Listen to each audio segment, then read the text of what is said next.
Hi, everyone, and welcome to the newest episode of The Jay Davis Show. Today, my guest is Jonathan Greechan. He is the co founder and CEO of the Founder Institute. He's a startup builder, someone with amazing experience, and I can't wait for everyone to learn from him. Thanks for coming on the show, Jonathan. Thanks for having me. Well, do you want to give people a little bit of a bio about kind of how you got to where you are in your career? Yeah, sure. So I stumbled upon entrepreneurship. To be honest with you, I went through college, Villanova University, from the East Coast originally, and got out of college. And I thought I wanted to be a journalist, and I think it was pretty good that I didn't choose to go down that career path at this point. But I knew that I loved writing, I loved telling stories, and that kind of stuff. And literally, right out of college, I went into NYU and I was going to go get a master's at NYU, and I saw a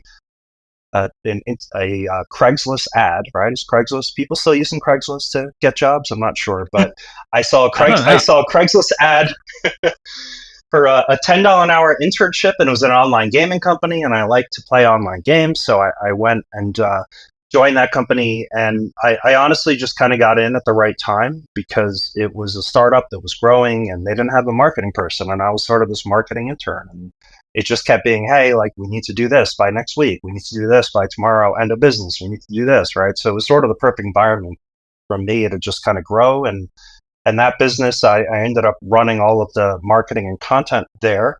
And it was an online gaming company, and we ended up selling to Real Networks in 2016. And from there, just, that was my entrepreneurial education, honestly. And what I saw at that company was that we had investors, and they didn't treat us very well, to be honest with you. And Yeah. it was one of our board members at that company was Elon Musk, actually.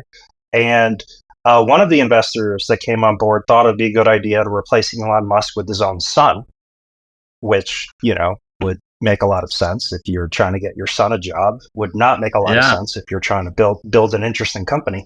But we got clipboards thrown at us, all this kind of stuff. This was 2005, 2006 in New York City. At that time, New York City, always the kind of startup and entrepreneurial investing environment was a little bit more like Wall Street oriented, right? A little bit less like, hey, let's build something. It was more like, hey, like what are the dollars and cents here?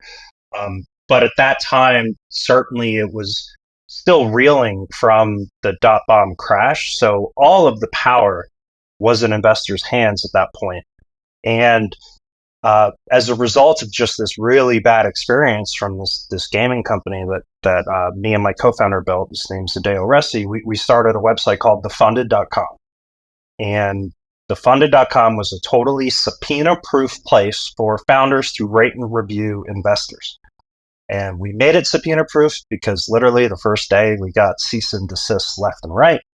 But we built the technical specs so that as soon as somebody applied to the site and we approved them, they were assigned a random number, so we couldn't even tell you who somebody was once they were approved. But this literally led to Founder Institute because we saw the number of people who were joining this website, the Funded, to rate and review venture capitalists who were not anywhere near ready to raise funding. Right, it was like 90%. So we Yeah. just saw this massive gap in the market where a lot of people, just sort of this old school way of thinking where it's, hey, I have an idea, now I can go pitch investors and get somebody to back my idea, and then I'll be successful. Right. That's where Founder Institute came into play. And now, yeah, so I have my entrepreneurial path has honestly just been a little bit of luck, a little bit of circumstance, and a little bit of just trying to solve the problem of a customer that I had at the time, and just kind of following that. I love it. That's so great. And Founder Institute has become this amazing institution. It has an amazing reputation. How did you guys go though?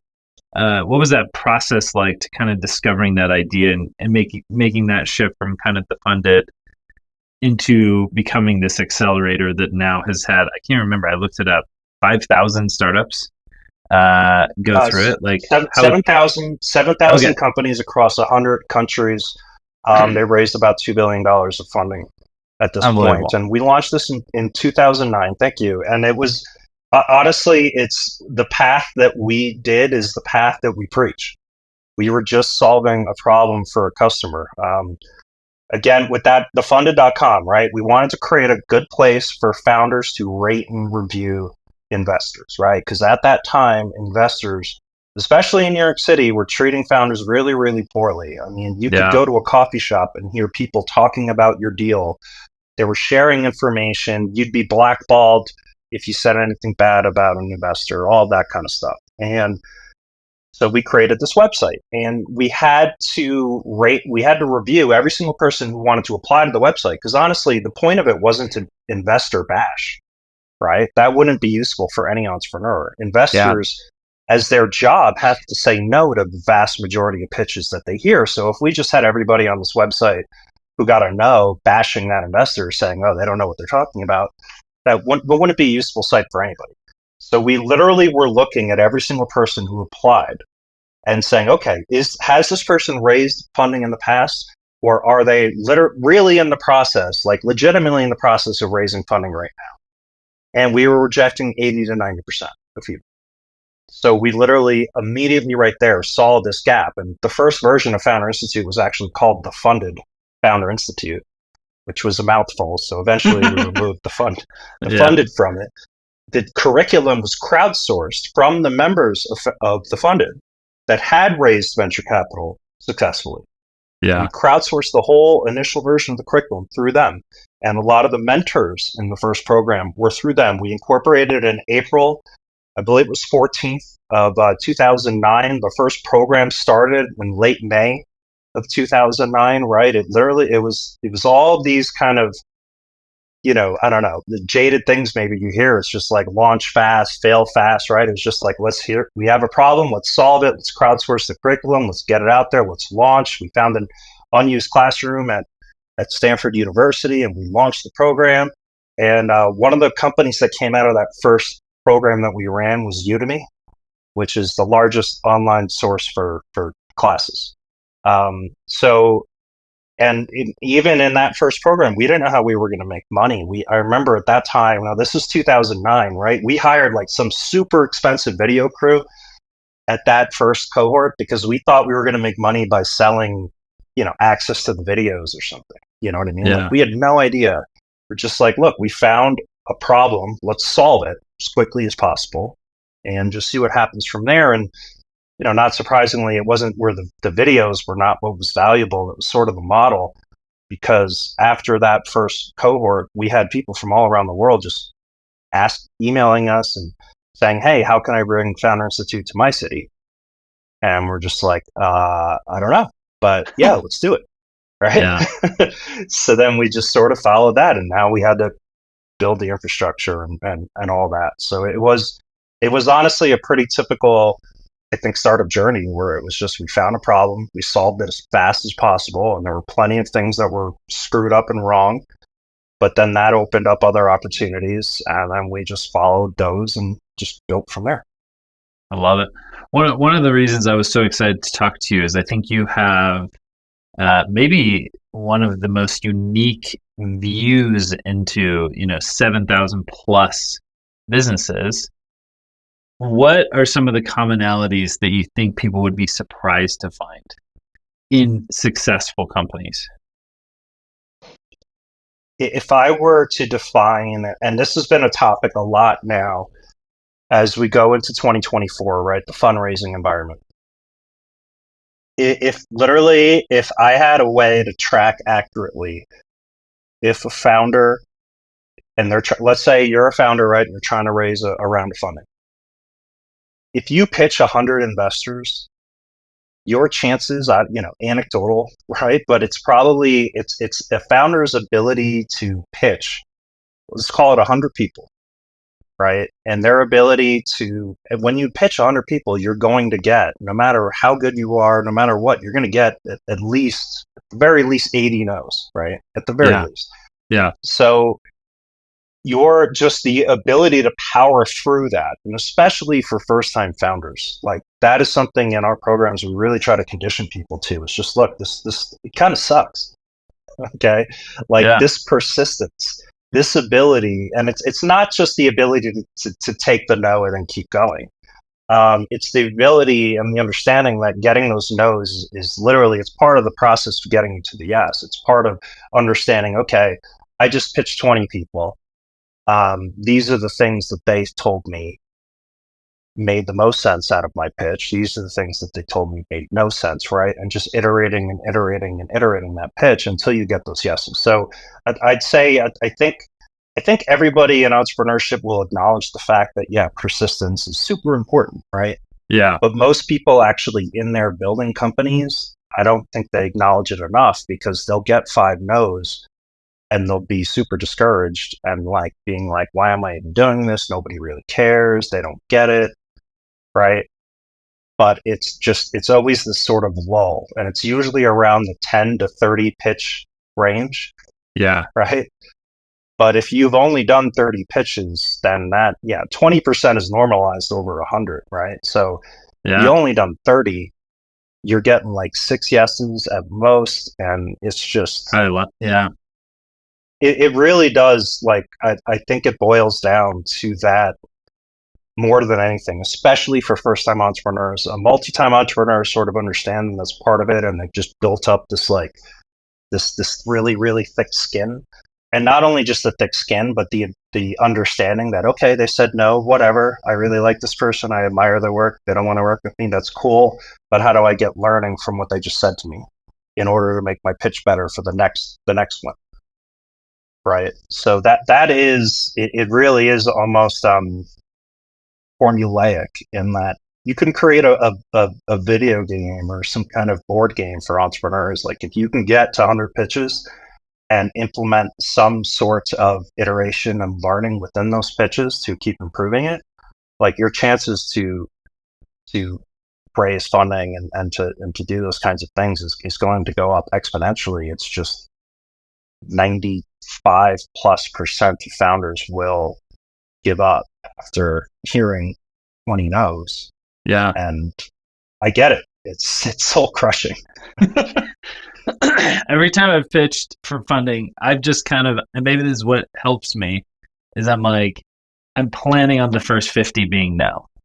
Like, they're just going to say no because I'm not good at my pitch yet. It's not super dialed. I think that's what's also hard, to your point, which is you do 100, and it's usually kind of once you get the rhythm. Like, those first 10, I'm like, geez, these people probably think I'm such an idiot.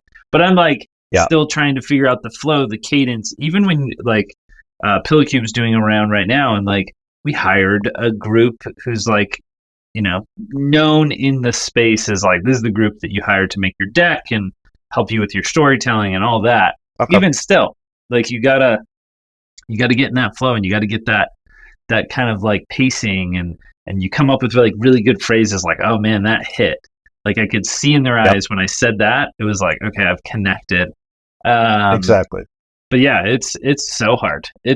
I think that's actually the hardest thing about being an entrepreneur, is having a vision on things, and everyone is telling you your vision is stupid, or just they don't get it. They're like, I don't understand it. And my phrase is always like, good ideas look like good ideas. Bad ideas and amazing ideas both look like bad ideas. And so that's why it's really hard. It's hard to hold true to a vision that it's like, this kind of looks stupid. I don't know. So, and it's the only way to really start to, because a lot of the feedback that you get, right, you should implement, but the vast majority of it you should just ignore, right? Yeah. But those are things that, you really only get with reps. I mean, it's like anything. It's like it's like, being an athlete. You just have to get reps in order to figure those things out. Because one of the first things that we see that first-time entrepreneurs will have trouble with is they're like, hey, well, we just talked to 2 mentors, right? 2 successful entrepreneurs, 2 multi-time entrepreneurs. They know much more about entrepreneurship than I do, and they told me totally opposite things, right? And this is super common. They're like, they gave me totally opposite feedback. One said I should double down on this. One said I should forget that and double down on this thing. And like that's just reality, right? There's no one path. Yeah. But the only way to start actually determining and figuring out this, the vision and figuring out what just seeing these patterns is just to pitch a lot of people, to talk to a lot of people, even if somebody's giving you feedback that you think is the dumbest thing you've ever heard, like hear it through, right? Don't argue. Because maybe you'll hear that same feedback a couple times, this weekend, and then maybe it won't be the worst feedback in the world. But it's just, yeah, it's those reps. But it is really, really hard, especially for first time entrepreneurs, to get those reps. Because Jay, one of the other things is a lot of them will, as you said, the first 10 pitches or so, you're just tuning it in, right? You're trying to just figure out what the cadence is. And most first time entrepreneurs will go after their top investors first, right? Yeah. You should be going after you should rank all of the investors that you want to pitch, and the lowest value ones should be the ones going first, because that is sort of your practice reps. Yeah, I love that. No, that's such a great point. Such a good reminder of, just there's so many pieces of it and things to improve on. I think that's really good advice. What are some of the things that, as you look at, all of these different companies and you've seen so many founding stories, do you have any soapbox things that you kind of are like, man, I'm so tired of everyone saying this? Like I actually read an article or a post you wrote about, the advantages of being late. And I was just like, yeah, this is so great. Because I get so tired of everyone being obsessed with first mover advantage. And it's like, it's just so often not true. Like, yes, there's every once in a while where it happens, but like the vast majority of the time, it's not. Any other things that, as you talk to founders, you're like, find yourself going back to, like, this is a soapbox item I have to keep going back to because for some reason it won't die, this dumb idea? Yeah, so that's one of them, which is, just a lot of people put way too much stock into the idea, right? All of the value in any company, it's not in the idea, it's in the evolution of an idea in response to customer and market feedback. That's all of the value is created there, right? I can come up with an idea right now. Okay, I think an AI can build us a rocket ship. And you know what? That probably will be a reality in 10 years or something, right? But what is the value of that? It's nothing. It's all in the iteration and just figuring out actually how to do it. And I always bring up the Winklevoss twins as sort of the example here, right? What was their idea? Their idea was a social network for universities, which at the time was a terrible idea. Yeah. Right? Totally You're creating a social network, like the whole advertising side of things in social networks didn't exist at that point.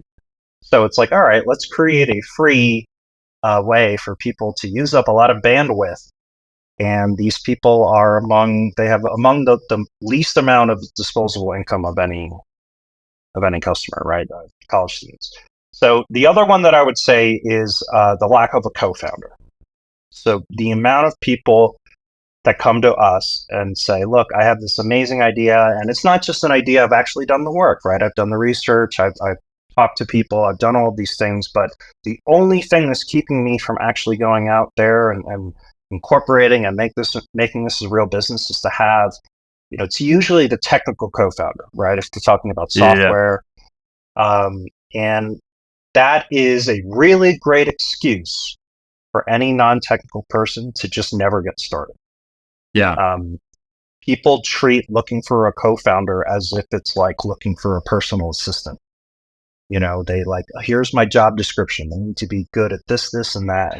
And that's not like, there's no excuse now, no matter what. Trust me, I'm not the most technical person in the world, but I can go and I can hack together a couple different tools to get something out there that's presentable to the world and start making progress and start getting users and just start getting attention, right? And it's the process of actually going out there and building something as far as you possibly can with the skill set that you have.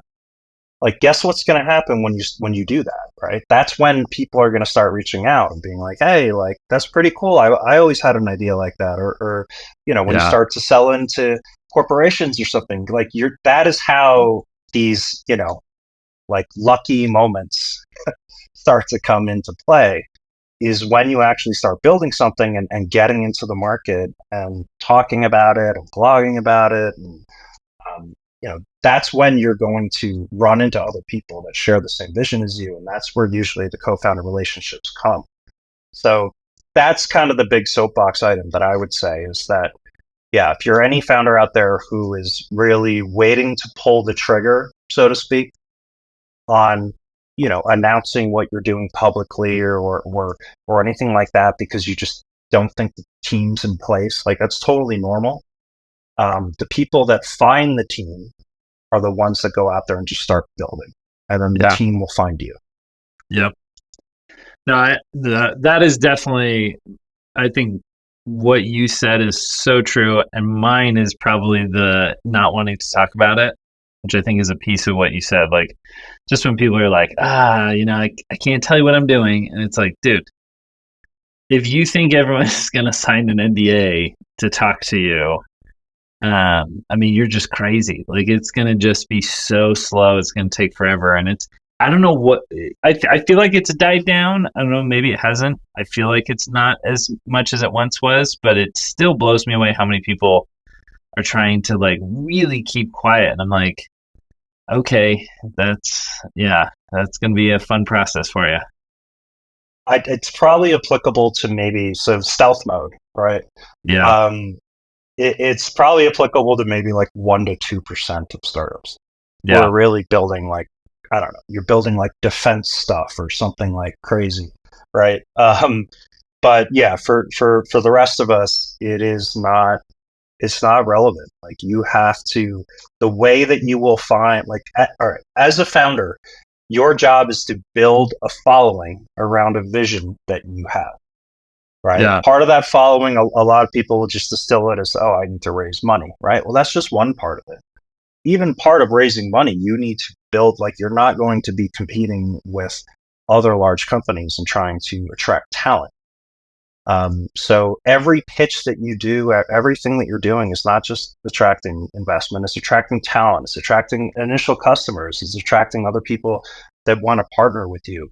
So every minute that you're not just getting out there and talking about what you're doing is sort of a waste, right? And this is another thing that we work with founders a lot, where they're like, hey, I have this opportunity to pitch next week, but I'm not raising funding, so I'm not going to do it. I'm like, no, go out there and pitch instead of asking for, oh, I'm raising $500,000 for X, Y, and Z. Like, no, I'm looking for people that are really passionate about solving this problem, right? Yeah. And maybe they're not in the audience, but if you make it super, super clear, it's a game of telephone with everybody that you talk about your company with, right? Even if the person you're talking about your company with at that time, you know that they not going to be able to help you in any way. If you can describe it to them super succinctly, then they'll be able to transfer that to the people that they know and people that they know, right? And then this game of telephone goes on. And that really is where we see, like, the founders that are successful in our programs are the ones that are out there talking about what they're doing in a very clear and succinct way with very clear asks, like, as much as possible. Yeah. And that just, if you think about it, you're just casting a net. And if you think about it as you're just constantly casting a larger and larger net. And, a lot of people refer to it as luck, just, oh, there was this lucky circumstance with this person that I talked to last week happened to know this other person. But that lucky circumstance wouldn't have happened if you didn't sort of have that clear message when you met them. Right. Yeah. No, it's so true. Man, it's something that's hard to get going on, but once you do, you just it's amazing some of those times. We're working on a really cool product for PillowCube that's a sleep tech product. And forever I was like, talking about it and kept saying, like, this is my vision for it. And it will include this AI technology that helps with sleep. And I was like, but we don't have that piece. We have all the other pieces. And it was funny, just as I talked, you connect to this person and connect to this person. Like you said, yeah, that could be luck. But when you're doing that every day, all of a sudden it was amazing how through like four random connections, it was like, oh, have you talked to Yeah. this group in Korea that is doing exactly what you're talking about? And I was like, oh, no. Connected with them. And it was like, oh my gosh, this is literally what I had in my head. And they were like, we just want a license. We want to license you the technology. We want, to work with a partner. We're not launching our own stuff. And so it was really interesting to see that again come to fruition of, just talking about it and getting it out there. So, Yeah. And a lot of times with things like that too, it's not. So we have a lot of founders in our programs who are, one of the things that we tell them is, hey, go create a target investor list, right? And usually they'll come back to us with like 5 investors, and it's like they're people that invested in the direct competitor, right? And we're like, look, you gotta, take the blue pill, the red pill. I don't remember what it was in the Matrix, but it's like you gotta expand your mind a little bit, right? Investors are investing on theses, and usually their theses. Some of them will be investing in, okay, well, AI sleep tech, right? But it probably was a larger thing where people were looking at, okay, well, big data and wellness, yeah. right? And those kinds of things. And that's probably would be my guess as to like how some of those connections were made. So yeah, it's sort of understanding not just like, yes, everybody always looks to see when they do competitive research, they'll see who is my direct competitor, right? Who do I need to crush? But really they should be looking more kind of holistically at saying, all right, what is the bigger market that I'm in? Which is in this case would be more like wellness, right? And then what is kind of the technology component? It used to be called big data. Now it's sort of being called AI, and for sometimes legitimate reasons, for sometimes not marketing reasons. But it's essentially just how can you take the data of a lot of people and deliver it to consumers with apps in a way that makes their lives a lot better, right? Yeah. And there's the number of investors interested in that is huge. Yeah. Right. So I think it's yeah, we train founders a lot to kind of think more like investors, because especially first time founders come into things, it's they in a very kind of confrontational way where they're like, this is my market, this is my niche, I need to crush this person, I need to crush that person, and that's it.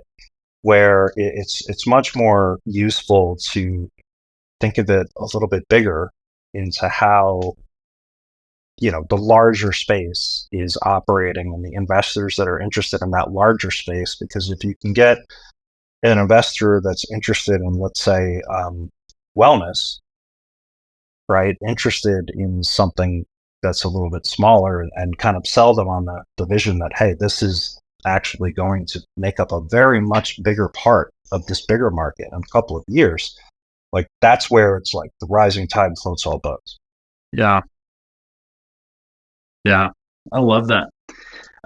Well, you made a comment about luck, and I've been reading a book about luck, and I see your books behind there, Range being one of my favorites. What are some of your favorite books for entrepreneurs?